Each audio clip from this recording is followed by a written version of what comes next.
J'aurais pu être ingénieur, j'aurais pu faire des choses beaucoup plus techniques, j'aurais pu faire du machine learning. Ça fait rêver des gens, vous savez.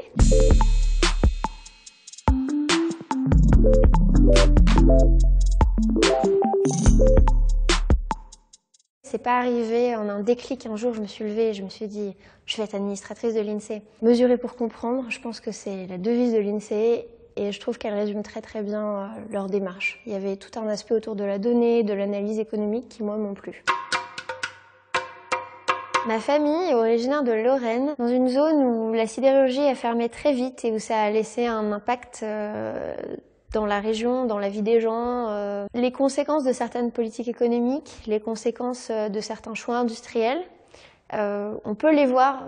Moi, je les vois dans la vie de mes grands-parents, par exemple.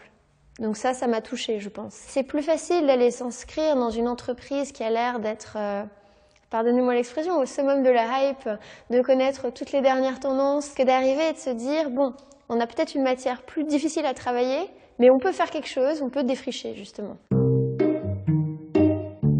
Je travaille au Trésor sur les sujets européens. Chaque pays a sa propre armature idéologique et sa propre perception de ses intérêts. Au milieu de tout ça, pour essayer de faire quelque chose qui soit bon pour tout le monde, bon pour tous les États et qui ne soit pas trop au détriment de la France, c'est un subtil équilibre, une belle ligne de crête à trouver.